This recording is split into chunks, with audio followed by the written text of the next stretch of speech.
Welcome to Flight Level Zero. It all starts here. I'm Joe Peebles, your host. Welcome to the show.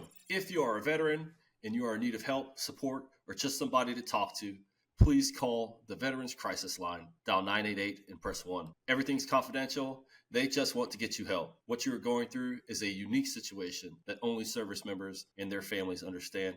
So please reach out to the people who get it. Flight Level Zero is brought to you by JP Aero. JP Aero is an AOG maintenance provider for Part 135, Part 91 business jet operators. We provide quick and reliable service to the southeastern USA. If you have a downed aircraft, MELs, or just need some service checks regularly, we can support you. Please call 833-807-3131 or just email us at aog@jpaerotechnics.com. Welcome to Flight Level Zero. Guys, what do we talk about here? We talk about a couple things. We talk about the aviation industry. We talk to the professionals in the industry and about their journey. We talk about self-development and how to become a dominating factor in life and in industry. We talk about the good, the bad, and the ugly parts of life and the tools that can help you overcome the hard times that inevitably will come. We got 3 types of shows. We got the full-length show where I bring on a guest and we talk about their journey. We have the solos. That's just me, 10, 15 minutes, talking about some things that I've learned over the years or just a rant I want to go off on. So thanks for listening to those guys. I know they're kind of crazy, so thanks for listening. And then we also have current events and Q&A. If you have any questions that you want to be answered on the podcast, please DM me on my LinkedIn. And we also have an email address that'll be in the show notes. If you want to get on there, have some questions answered, please reach out. If you like the show, if it makes you think, if it makes you smile, if you think we did a good job, please like and share it. Leave a review on whatever platform you listen to. This helps us grow this brand and bring the show to people who need it. Thank you very much for listening. All right, now that we're done talking about business, let's get down to business. Today, I have a really exciting guest on the show. Not our typical guest, but he is a coach. We met through a couple circles that we're both involved in, and he reached out to me on LinkedIn. We talked a couple times, and I'm really excited to have him here because the circles that I'm talking about are some high-performing circles, so I'm really excited. Everybody, I want to introduce you to Karl Jacobi. What's up, man? How's it going, Karl? What's going on, brother? Appreciate you having me, man. Absolutely. Did I say that right? Your last name, Jacobi? You did, man. You nailed it. And trust me, dude, I've been called worse, so it's okay. I forgot to ask before. I was like, oh, crap. I'm about to say his name. As you were saying it, I'm like, is he going to say it correctly? Oh, man. Well, welcome to the show. Thanks, brother. Appreciate it. Really excited. We were just talking about this just a couple seconds ago. I did not realize that you are also an AMP. That's actually really exciting to me because it's an aviation podcast. Mostly self-development with the sprinkle of aviation in it. But sprinkles. There we go. We all like sprinkles. Thank you. Yeah, we do. So without further ado, man, let's jump into it. Where are you from, Karl? How'd you grow up, man? Where'd you grow up? Yeah, dude. So where did I grow up? All over the place, man. So don't hold this against me. I was born in California, specifically in Westlake. Spent most of my early childhood in Newbury Park, Thousand Oaks area. Yeah. And from there, pretty much went all over the place. My parents divorced at a young age. So I was a ping pong ball between the East Coast, West Side, almost threw a gangster sign. But, bounced around. But I've been all over the place, man. I've truly been all over the place. And even when I joined the military, bounced around throughout the world. Even you're including your wonderful vacation spots. And yes, I'm being sarcastic when I say wonderful vacation spots. Yeah. So, yeah. Right now, I currently reside in beautiful Sarasota, Florida. Oh, man. I got some friends down there, and it is a lovely location. It is. I'm a little jealous, not going to lie. Come on down, man. Come on down. Yeah. I'll have to come down and visit for sure. All right, man. So you kind of grew up all over the place. Was your dad in the military too, or was are you a military family? Yeah. My dad was in the military. However, it was one of those short stints, short contracts. And however, my mom was federal law enforcement. So between the two of them in their careers, they moved around a lot. Yeah. And so naturally, I bounced around a lot too. I think I've changed more schools than I did underwear. Yeah, I feel you. I'm kind of in the same boat. I was a military brat as well. Yeah. So a lot of traveling, a lot of different schools. Yes. Teaches you a little bit though on how to make friends really quick. It does, man. Yeah, it does. Okay, so when you were in high school, did you know you were going to join the military, kind of growing up in that space, or? No, man. So I'm actually a high school dropout, dude. So okay, Yeah, so I spent my last 2 years in California, or back in California in high school, and I didn't take school seriously, dude. Yeah. Because all the moving around and so forth, I had no consistencies. No, for me, it was actually challenging for me to make friends because this was as I was making friends, I was gone, and Yeah. so a lot of times I wouldn't even finish a full year in school. And Yeah. so probably the later part of my high school journey, I didn't even take it seriously. So, long story short, towards, if you can call it what was supposed to be my senior year, I threw a party at my dad's house. It was rowdy and did some things and shouldn't have done, got kicked out. Mm. And so I was on the streets for a little bit, man, Yeah. and bouncing around house to house, did various jobs, worked at, McDonald's and Wendy's, and finally worked in the roofing space. And man, let me tell you, in Southern California, roofing is no joke. I And bet. staying on top of a roof, I'm 19 years old at that time. I'm staying on top of a roof. I'm like, bro, this cannot be my life. So Yeah. I'm like, all right, I'm going to the military. So Yeah. I did. Awesome. I got my good enough diploma, GED, and joined the military Yeah. initially as 11 Bravo. Then I got smart Okay. reclassed into, at that time it was 67 Tango, which I think now is 15 Tango because I think they changed MOSs. Black Hawk mechanic. Yep, Black Hawk Yeah. mechanic. Cool. Yeah, we're kind of similar in that route. I'm also a high school dropout, got my GED, joined the military. I tried to go in as an 11 Bravo. And if you don't know what 11 Bravo is and you're listening, 11 Bravo is infantryman, bullet stopper, is what Ground my dad pounder. calls it. Yeah, ground pounder, first to the fight. And Yep. I wanted to be Rambo. And my dad was like, hell no, you're not going to do that. He was 22-year veteran infantry. Oh, wow. And told me I'm not going to do that.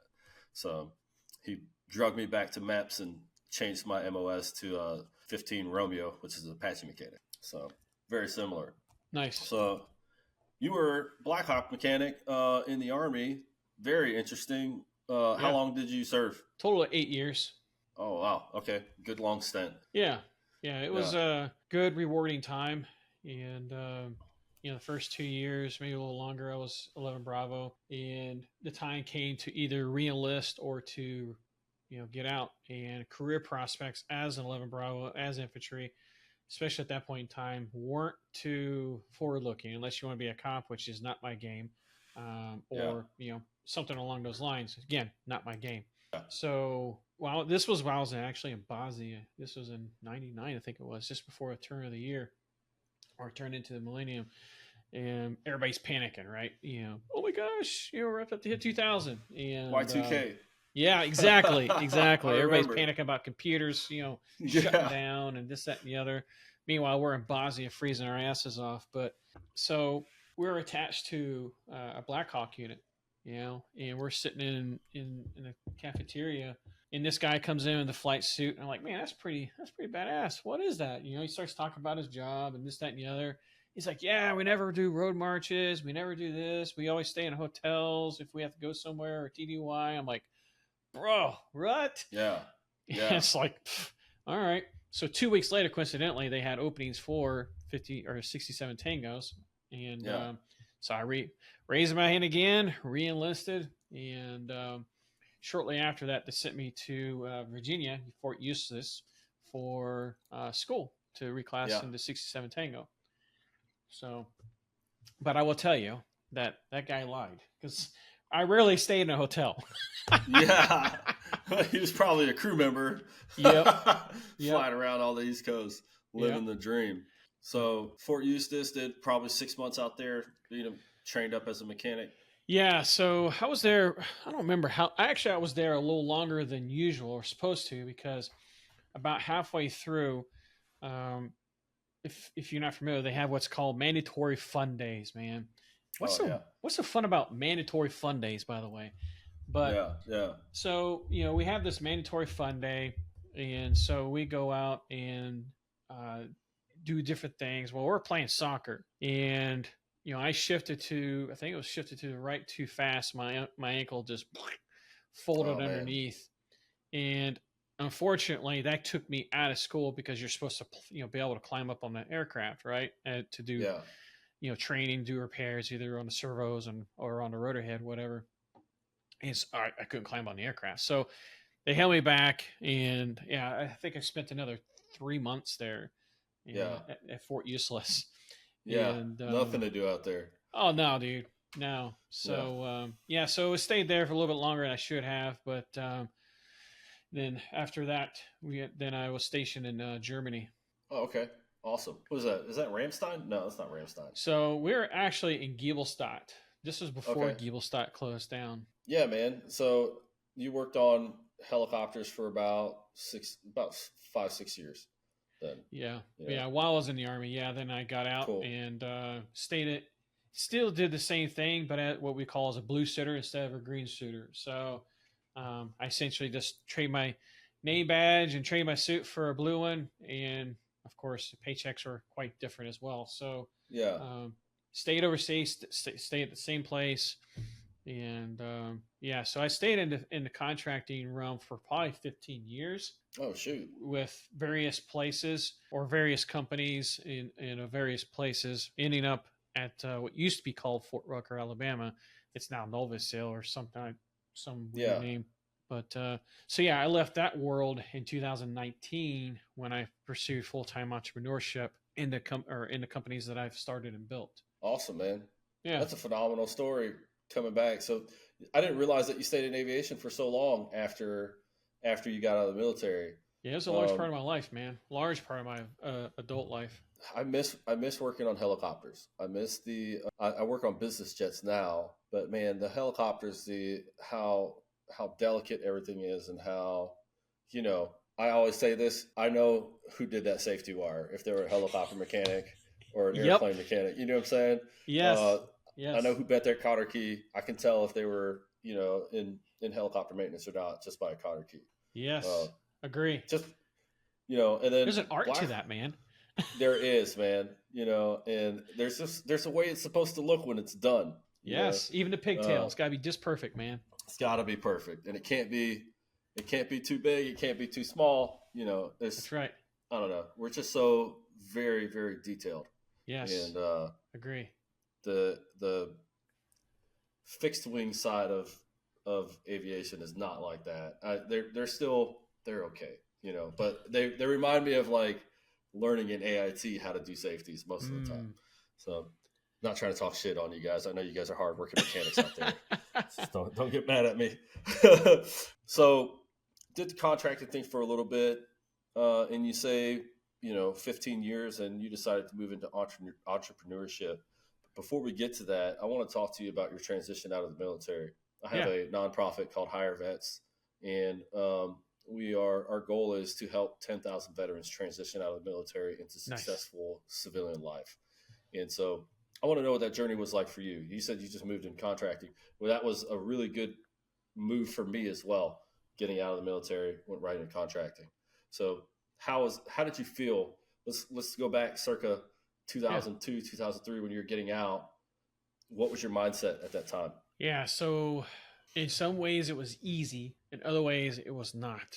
So at that time, we were just in the heat of Iraq. We were actually the first unit to evade in Balad, and this is in 2003. So during that time, we were in just complete disorganization because our rear D wasn't all that organized. We're in Germany of all places as well. So there's a little bit of chaos associated with that. But going from pretty much what you're doing already as a green suitor, as an active duty service member, and then train your uniform in just to get another blue suitor, if you will. That transition itself was easy. Yeah. Because you're doing the same job, but you're only doing that job. You don't have to worry about PT. You don't have to worry about any of the other things that you do while in your military, right? Yeah. You show up when you're supposed to show up, and you leave when you're done, right? You clock in, clock out. So that aspect was amazing. On the flip side, it was not amazing because there is that camaraderie that you have while you're in the military, right? And I think that's what a lot of people miss is that brotherhood, or the camaraderie, the friendships that you establish. You just don't find that anywhere else. You really don't. So that transition in of itself was probably the most challenging part. And, of course, you're not forced to do PT every day, which in Yeah. aviation, PT is not all that serious anyways, at least compared to what I was doing, as a grunt. Yeah, for Um, sure. you know, but you still had to pass a PT test, right? I mean, Yeah. you still had to pass tape tests and, maintain weight standards and, all that good stuff. Even haircut, you still had to maintain, right? So, but like I said, man, in some aspects like job classification, it was the easiest thing, but the environment and the camaraderie and the mindset associated with that was it was a huge change, and I think that is highly overlooked, in my opinion. Yeah, I have to agree with you. I think that getting out and finding a job was not difficult. Exactly. But, I went from having a huge network of friends that we had been through battle, Yes. not only battle, but some of my friends we grew up with, like I feel like I became a man with these individuals, Mm-hmm. and even today, I still struggle with that. I've been separated since 2010, and one of my best friends, lives in Texas. The other one lives in Arizona. The other one lives in Fort Rucker, Alabama. Which is funny, but that's where these guys are. They're just kind of all over. I think Yeah. one of my friends is actually in Germany now as a contractor. Nice. And so it's like you lose those friends and you don't have that support anymore, but you also lose a lot of the discipline structure part Mm-hmm. of it with the PT. You Mm-hmm. can eat whatever you want. You don't have to wake up early to go work out. You don't Yep. need to meet the physical requirement. And so it's easy to get fat and lazy. And, now you're tying your shoes and you're holding your breath to do it. Like You it's too? not, yeah, it's not fun. You go through this whole transition. Yeah. You also lose somebody telling you where to be, what to be wearing, and what you lose Mm-hmm. that leadership. Agree. And I feel like getting out of I've been comparing this now for the last couple of years as like getting out of college and entering the real world, because that's kind of what the Army is, other than minus the guns and the battle. It's a sorority. So That's a good um, point. so yeah, that is a hard thing, and I think that a lot of veterans are I think one of the main epidemics that we're facing with the suicide and the depression, it's due to the loss of community. Because when you get out, you realize how alone you are, Mm-hmm. and that's just life now, It you is. know. You're right. And you've got to figure out how to make things work in this new role of life. Mm-hmm. And I didn't expect to make it past. I When I was younger, I didn't expect to make it past 21. So 25, I'm just like, I've got the shutters on and I'm just focused on day to day life, waking Yeah. up, going to work, getting home, paying the bills, getting drunk on the weekends, and doing whatever, and let's repeat, repeat, repeat Rinse and until I was repeat. like, Yeah. 30, 31, 32. And then I was like, holy shit, I need to plan out my life or Right. something, Exactly. you I can know? understand. No, it's an interesting perspective. Thank you for talking about that. Yeah. That's something that we're moving into speaking a lot about on the podcast, is that transition, Nice. and what you saw as a problem there, and we're trying to fix that with the hire vets and create a community of veterans that are out here, Amazing. not only surviving but thriving in life, and that's the goal. So Agree. uh, Wholeheartedly. Wholeheartedly. awesome. So you got out, you got done with that, and one day you're like, I want to be an entrepreneur. How, how do you fall into that? How did that start? So honestly, dude, it actually started in '99, man. So I didn't. Entrepreneur was not entrepreneur what you see as today. Yeah, To me, it yeah, was like, hey, man, I love to hustle. I want to make more money, right? yeah, And so to me, that I didn't know it as entrepreneurship. I just knew it as, hey, I want to hustle, right? yeah. And so it stemmed from a number of different things. One, I created an e-commerce business at the time. It was, the big thing was what, eBay, right? And so I started selling a lot of stuff on eBay. It wasn't like I was going to stores and buying anything. I was just selling random things that, guitar equipment or music equipment or car parts, specifically while I was in Germany. And so Okay. that's why it evolved.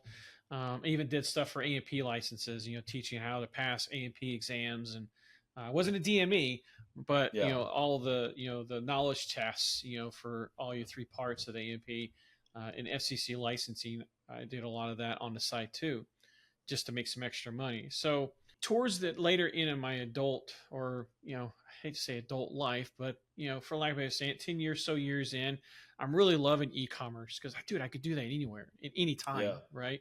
And so right about that time, I moved into Amazon. And so that was becoming the hot thing, was moving to the Amazon platform. And I'm not talking like drop shipping or affiliate marketing. I'm talking about, actually selling physical products on the platform. And so throughout this time, built a number of businesses using the Amazon platform, partnering with brands to sell the products, or creating a SaaS company, software as a solution type of company, a fulfillment company. And throughout this time too, I really fell in love with coaching and creating content and helping other aspiring entrepreneurs develop their own businesses. Because, if you live in the mindset of abundance, you don't have to worry about competition, right? I mean, you just cannot saturate, despite popular belief, the Amazon platform. There's still plenty of opportunities to thrive, and it creates millionaires every day. So interesting. So I went full time in 2019. At that point, we were doing pretty well from a business perspective, and we experienced a lot of challenges and adversities along the way, especially as I became a full time entrepreneur. Fell into bed with some wrong partners, and some of the typical business things. But my last company was acquired back in March of this year, and so now I'm strictly impact focused. With the total, we did a little over 40 million, as a whole in our Amazon platform, selling products and so forth. Wow. So it wasn't like we just did a few thousand, or small time stuff. We built a pretty good sized company. No, that's crazy. So just doing e-commerce and digging into that and learning that. So why'd you stop? That's a great question, dude. And I've been asked that a lot because I did not hit my goal. My goal was to build $100 million company. Like, we were doing $100 million a year. That was like my goal. Yeah. And the last 2.5 years, we experienced so much adversity between, I can't get into specifics, but bad partners, one of which siphoned close to $400,000 out of the company. Overcoming that, and honestly, from a financial perspective, we recovered, but from a relationship perspective, the rest of us of partners, we did not. So honestly, from that perspective, it was time. My itch it's been scratched. I no longer had that excitement, no longer had that fulfillment. And looking back, I'm 46 years old now. It's like I'm really I can't tell you where the light bulb came from, but I woke up and I'm like, dude, what is my legacy right now? Like, what am I leaving behind as a legacy, and how am I living? And reflecting that, it wasn't in alignment, right? I mean, we're doing crazy well in these different businesses, but it wasn't like I was fired up to do it. Yay. Okay. I get to sell products, right? So from a fulfillment perspective, from a legacy perspective, I think that was one of the big motivating factors of exiting. And honestly, I don't know where your faith is, but man, I prayed heavily. Like, how do I get out of this? Because I felt like I was in a trap that I could not get out of. Yeah. And out of left field, man, there were buyers that came out of left field. Was totally unexpected. Came in. They were already doing the same thing that I was doing, but they were at a higher level. But they had what I had, what they didn't. I had accounts that they didn't have, big accounts. I had infrastructure they didn't have. I had a lot of stuff that they didn't have that they wanted. Yeah. And so they made me an offer. I'm like, all right, game. Yeah. And so that was in March of this year when that occurred. The final exit just took place, back in July. So yeah, man, that's the long story of why I exited and why I sold. Interesting. It's funny how on the outside looking in, people are like, man, you're doing so good and it's so amazing. But on the inside, you can feel like you're trapped, Yes. I've definitely been there. I've been there with this company. I've been there with a couple of the other companies that I started, and you just feel like, empty. Where's my out? Yeah. Or what am I doing with my life? Yes. And it's amazing how you can just keep on kind of rolling in that and telling yourself, this is just part of the process. This is just part of the grind. I got to grind this out. Mm-hmm. And I don't know Mm-hmm. where that comes from. I don't know where that started. And I don't know if this is innate human nature to torture yourself. But sometimes you got to stop, and review, assess what's going on with you mentally and spiritually, Agree. and see if what you're doing aligns with that. Agree. Man, we got to talk offline about this for sure. Let's talk, man. You have my number, bro. Yeah, for sure. I'm loving this story. Okay, so you were like, I'm not fulfilled. Right. What am I doing? What's the Exactly. legacy I'm leaving behind? Exactly. So I guess that starts this alpha evolution coaching. Is that what Yes, kind of sprouted that? All right, so let's talk it about it. is. Yeah. So when I exited, man, and the other aspect of this too that I didn't mention was was a hard question that was asked by by my daughter. And you mentioned about grind, right? And just continue to grind, continue to grind, continue to grind. And I'll probably get a little emotional here in a second, but I was having a conversation with my eldest daughter, and this is when we were still in Alabama, and we are talking about entrepreneurship. And I was telling her, this is why I grind so hard. This is why hardly ever see me, because I'm building this and building this and building Yeah, this empire, yeah, right? And I said, I asked a question, some to the degree of, this is why I do the things that I do, and this is why I would like for you to be an entrepreneur, so you can have control over that. And I asked her, so and how does that make you feel? Dude, she went in a direction. I asked her, I said, how do they feel? She's like, I feel like abandoned. So in reflection of that, that's why I pivoted. That's why yeah, I had to stop, reassess, and pray. I'm like, man, somebody's got to come in here and make some changes.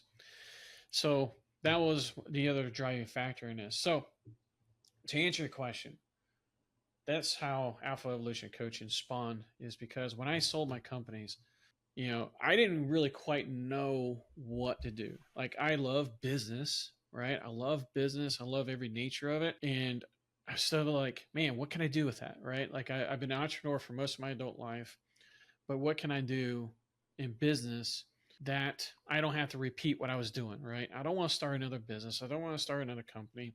So we got into business acquisitions for a little bit, following stuff that Cody Sanchez or Carl Allen puts out, yeah, and we started doing down that road. And while we still will do that, it wasn't it wasn't anything I get fired up about. yeah, And so I had a mentor of mine. He, a pretty good mentor, solid mentor through my journey in e-commerce. He's like, dude, you're very good at coaching. You're very good at speaking. You're very good at encouraging, inspiring people, and helping people along their way to be the best version of themselves. So, dude, take that passion, take that knowledge, and build a coaching business. Get on stage, get out there and just put yourself out there and help people and be impact driven. And I'm like, okay. Strangely, that was in the back of my mind for a while, because in my time as an entrepreneur in e-commerce, that's exactly what I was doing. But it was more yeah, micro level stuff, not macro, right? Um, so that's how Alpha Evolution came to be. At that point in time, I've been following Ben Newman for numerous years, and got him, obtained him as a coach and another coach to help me to be the best version I can be as a coach and as a mentor, right? yeah, And so that's how Alpha Evolution Coaching came to be. And man, I love what I do, and I love the transformation that I see. I love the impact that I'm having, and it's yeah, dude, I love it. yeah. That's awesome. That's great. Your mentor kind of, sometimes it takes somebody else to see your gifts and see what you're good at. And I talk about this a lot with people, about the grind and getting through it and figuring it out. And I feel like it is necessary to go through that, for a little bit. You got to get a Mm-hmm. taste of it to understand, oh, this is not what I want to do. Mm-hmm. My third business was a woodworking company, and I had to open it and do it for a couple months to realize I freaking hate it. And so, you know, and, and then I closed it down, and people were like, "You're crazy. You're making good money off of this." And I was like, "Well, I hate it. There's no reason for me to do it. I absolutely despise this." But I think that when it's okay and you're making really good money doing it, it's easy to validate you just sticking with it. You Yep. know. So what do you guys talk about? What do you teach over at Alpha Evolution? Yeah. So the whole mission is to help men, specifically entrepreneurs, business owners, be the best version of themselves. Because the one thing I've noticed, and again, I'm speaking from personal experience here, I don't show them how to do things. I show them how I have done it, broke the chains of, the generational curse, the self-limiting beliefs, the self-doubts that a lot of us have a hard time shaking, right? So one of the biggest things that we break is the gray matter in between your ears. This voice in the back of our minds that tells us, "Oh, I can't do it because," or "I'm not good enough," or fill in the blank, right? Yeah. So we go through the psychology of breaking down where is that voice coming from? Is it coming from your mother, like I did, right? My mom told me at a very young age, and it wasn't like she was trying to hurt me. She was abused. Like I literally, in every form of the word, die and abuse, I watched it before my very eyes. And that's not Wow. a story I've shared very publicly until very lately. She was abused, Yeah. and I realized that, through talking with my grandfather, who did the abuse, he was abused. He was Yeah. adopted and so forth. So it was like generation, generation, generation, generation, right? And so taking that ammunition or taking that log, if you will, and understanding where that voice is coming from when I say I can't do, wait, what? Like understanding where that voice is coming from. And so in working with people to help them understand, yes, you can. Yes, it may be hard because now we've got to form a new highway, if you will, new neural pathway, because we're constantly so used to telling ourselves we can't, we can't, we can't. Now we've got to take a different detour and go down the road. Yeah, you can. It's hard, but what a lot of people have a hard time realizing is all the super successful people that you see on TV, be it athletes, business entrepreneurs, whatever, they're no different than you and I. Is this how they attack the gray matter between their ears of what makes them different than us? They still go forward, right? They Yeah. chose to move forward with the process. They don't let feelings get in the way. They still move forward, and that's what makes them different. And everybody has that same capability. They just lack the confidence to do it. They lack Yeah. the belief. And so I tell everybody, if you don't believe in yourself, borrow my belief, because I believe in everybody to be able to achieve that same. Now, you may not be the Kobe Bryant, and that's okay, but you can be the Kobe Bryant and with the gifts that you've been given. Yeah. Everybody has unique gifts, but you've got to be able to believe in those gifts and bring them out, right? Yeah. And the other aspect is helping people finding their inner fire. What drives them? Anybody that's heard me talk publicly, and you hear this a lot too, and it makes me kind of cringe, but I know they don't do it intentionally. You hear everybody talk about finding their why. Yeah. Oh, you find your why, you can power through adversity and challenges and this, that, and the other. And it's like, you Yeah. can, but it's not strong enough. I could dude, I can motivate the piss out of you and make you go through a brick wall and just freaking smash through it. But if there's nothing on the other side of that brick wall, you're going to come out with other than a concussion, right? And Right. so we have got to find what drives Joe or Karl, or what it wakes him up in the morning and gets him so fired up that he is not going to fail in that task. He's not going to fail his family. He's not going to fail his employees. What is it? And it's a lot of times a number of things, right? It could be a traumatic event. Yeah. It could be something that stemmed from childhood trauma, like I've had, military trauma, right? Um, Right. it could be a number of things, or just surface level stuff like the just watch me mentality. Hey, you got something to prove, right? So we work through all of this different stuff to help people just be better, man. Be more successful and just live a better life. It sounds cliche, man, but honestly, at the end of the day, that's it. Well, I think that the finding my why is a little cliche, It is. uh, just because it's just so popular and so Mm-hmm. out there now, and so many people use that as an excuse. I'm looking for my why, but I think Ed Milet might have said it best, and he's like, "Stop looking for a reason to live and just start living with intent." You know, I love Ed. and Yeah, man, he's phenomenal. He is. But that is fantastic advice. I think that when you're I think so. Have you read David Goggins' Can't Hurt Me? Yes, I have. Okay, so when he's out there It's right over running there. his yeah, it's somewhere back here too. I got it. But so David was running, it might have been Moab or it was the one in the Colorado mountains, something. He was like on mile, like, I don't know, 80 or whatever, some ridiculous number. And his bowels were all getting jacked up. His freaking toenails were falling off, and I don't know if you saw the pictures of his foot, but it was nasty. And he was running. He's like, I'm running for the SEALs, and I'm running for the families, and I'm running for all this stuff. But around that time, around mile 80, he had to really dig deep, and he realized, I'm not running for none of that, And it wasn't really a why that he was running for, but it was more of like, I'm the baddest MFer out here, and that's why I'm running. And so, like, he had to really define the reason that fired him up.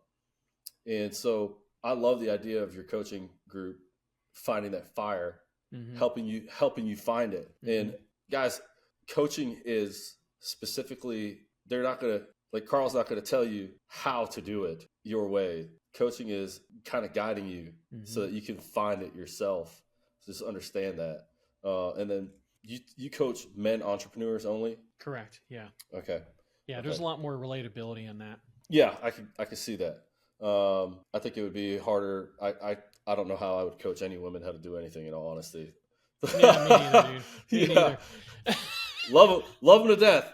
Agree. And I know a lot of women that are really good at it, and good for them. I just can't. I don't know how I would be able to relate. Because it's completely different. Completely different. So you've been in business now, coaching for 5 years, and you're on YouTube. You're kind of everywhere. What's your website? It's Success with Karl. Yes.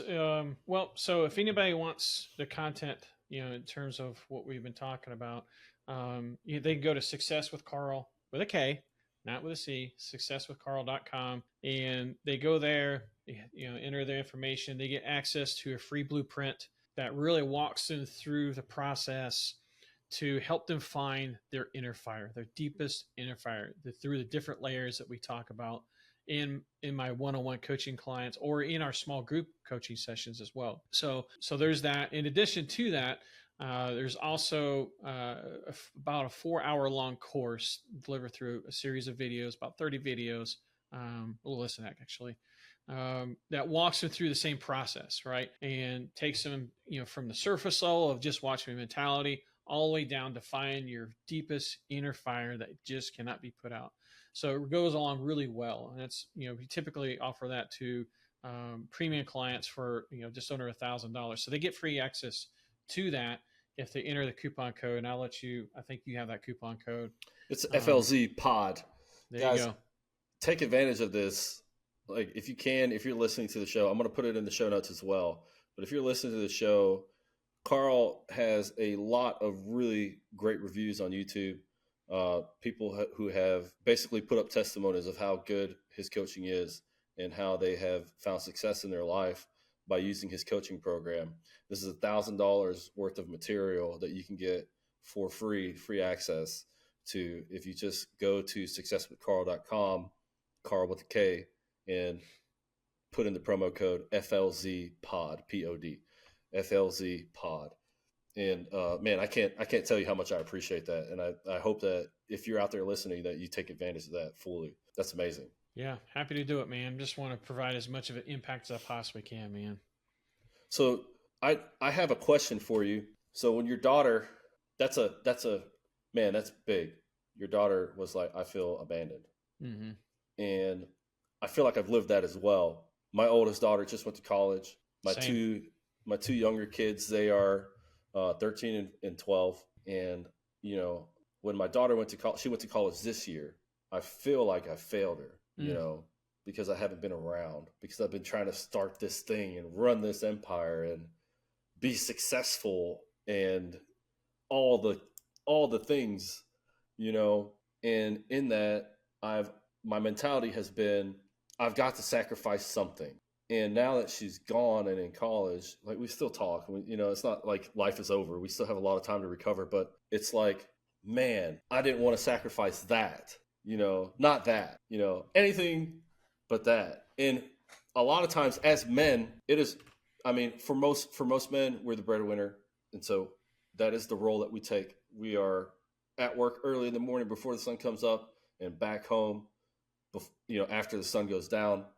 And we're putting in that time, and we use that ideology of, well, this is just the grind.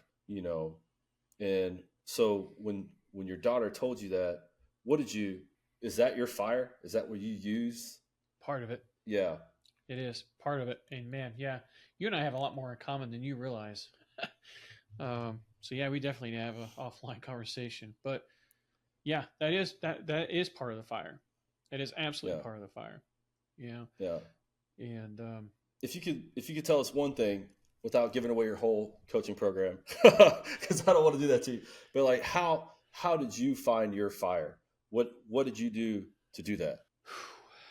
Through a very, very hard discovery process. I had my own very coach. I have two coaches. Okay. Right. And so, I have one coach that helps me in business, and I have another coach that helps me in other aspects of my life. And so he walked me through this process, the very process that I walk my clients through, and everybody that works with me, I work through this process. So, he helped me, identify things that, dude, I did not even know that was there, right? Because we get so used to suppressing things that we don't even acknowledge it, right? Something happens, oh, okay, water off the duck's back, right? But we fail to realize is, dude, that we just suppress that. We get so desensitized to suppressing things that it just becomes second nature. Yeah. We are, so we went through a process. So to answer your question, man, it came to being the inner 2-year-old. Why? Like, for example, hey, I want to have, I want to lose weight. Okay. Why? Well, because I want to be healthy and feel good. Why? Because, my grandfather or my dad passed away at a very young age. So now we're starting to get somewhere, right? We keep asking the why question every sentence of why, so we can get to that root cause, that root layer, peeling back the layers, if you will, like Shrek in the onions, right? But peeling back those layers to find out what's truly identifying the holdbacks of what's tapping you into your potential. Because even Ed Milet talks about this thermostat, right? Oh yeah. He talks about this thermostat where you achieve that level of success. Like, same example, weight loss. What happens to 90% of the people you see who try to lose weight, or they do lose weight? They gain it right back and then some, because they failed to establish that identity, and they failed to get in alignment of that identity and believe in that identity, right? So when they lose that weight, they feel like they deserved it, right? Yeah. If that new identity, they didn't feel like they deserved it. They weren't in alignment of it, and they were uncomfortable with it, and so they dial back that thermostat, right? Yeah. So to answer your question, the easiest way possible is keep asking, be that inner 2-year-old, right? And ask why at each one of those different layers. Find that initial spark. What's that initial spark? Like we talked about, that losing weight, right? Okay, why? Until you find that deepest root cause. Hey, I really want to do well in this business meeting. Why? Because I want to prove that I can actually do it. Why? Because I want to prove that I could be successful, because in the past, I haven't. Okay, why? Because I want to prove that I can be successful. So by asking those why questions, we're starting to get to the root cause of, because you want to prove that you can be successful. You want to prove that you could be courageous. You want to prove that, whoever told you in the past that you wouldn't be successful, you want to prove that person wrong, right? Yeah. So it's a number of things, right? It's not just one thing. It's not that one thing Curly held up in the movie City Slackers or City Slickers, right? it can often be a number of things. It could be a number of traumatic events that you have in your life. It could be a bad divorce that you had in your life. Maybe something happened with your kids, a loss of a loss of a loved one. It could be positive things too. I don't want to just let it think it's only negative things. It could be you may have left an amazing legacy. Your grandmother may have been the most inspiring person. You don't want to let her down, right? Yeah. So it's a culmination of things, right? And the biggest thing is to test it. You got to wake up every morning. I tell all my clients this. So if you're listening, pay attention. When you think you found that deepest inner fire, put on a note card. I mean, just a simple little note card, just like this, and you put it by your bed. And when you wake up and you feel like you don't want to wake up because it's nice and comfy or whatever, you look at that card. Or put this new screensaver on your phone. If it doesn't fire you up, you haven't gone deep enough. Yeah. That's the exercise I run all my clients through, or one of the exercises. Interesting. No, that's good. That's good, man. Right now, I do gratitude daily. Wake up and 5 things that I'm grateful for, spit it off the top of my head. And I love that idea of just